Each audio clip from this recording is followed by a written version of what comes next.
Audience से गुजारिश है, हम और आप एक आइसोलेटेड आइलैंड पर हैं, ऐसा आइलैंड जहां पे हमसे पहले कोई कभी नहीं गया। चलते चलते आपके सामने अचानक आपने देखा एक पिंक कलर की बॉल पड़ी हुई है। सबसे पहला सवाल आपके जहन में क्या आएगा कि ये बॉल यहां क्यों आई, कैसे आई, ये पिंक कलर की ही क्यों है, कोई और कलर भी हो सकता था, ये इसी शेप में क्यों है, कोई और शेप भी हो सकता था। नेचुरली आप इस तरफ पहुंचेंगे कि कोई ना कोई है जिसने इन स्पेसिफिक प्रॉपर्टीज के साथ इस बॉल को बनाया है और यहां पे रखा है। क्योंकि आप जानते हैं कि ये जो बॉल है इसका एग्जिस्ट करना जरूरी नहीं है, ये एग्जिस्ट कर भी सकती थी, नहीं भी कर सकती थी, और एग्जिस्ट करना ही था तो किसी और फॉर्म में करती, किसी और कलर में करती।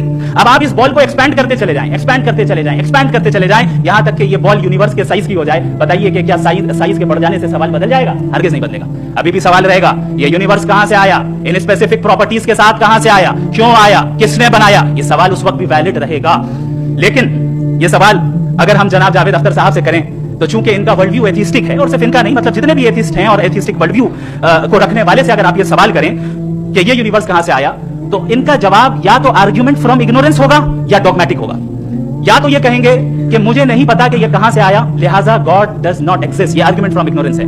या ये कहेंगे कि ये यूनिवर्स खुद ब खुद बन गया। इसका मतलब ये है कि उस बॉल को भी खुद ब खुद बन जाना चाहिए, लेकिन बॉल के ताल्लुक से ये एक्सप्लेनेशन एक्सेप्ट नहीं की जाएगी कि ये खुद ब खुद बन गई, लेकिन यूनिवर्स के ताल्लुक से कर दिया जाएगा। इसे हम दूसरे अल्फाज में डॉगमा भी कह सकते हैं। दूसरी चीज, हमारे जावेद अख्तर साहब जरूर गॉड ऑफ गैप्स की मिसाल भी जरूर देंगे, और मिसाल देंगे कि पहले जमाने में बिजलियां कड़कती थी तो लोगों ने किसी एक खुदा की तरफ, और बारिश होती थी तो दूसरे खुदा की तरफ मंसूब कर दिया, उनके पास दलील नहीं थी। ये हमारा वर्ल्ड व्यू है ही नहीं, ये हमारा वर्ल्ड व्यू है ही नहीं, क्योंकि नेचुरल फिनोमेना के प्रोसेस की इंटरप्रिटेशन को जान लेने से ये कहां से साबित हो गया कि गॉड एग्जिस्ट नहीं करता है। इस पर मैं इंशाल्लाह अभी आगे बात करूंगा।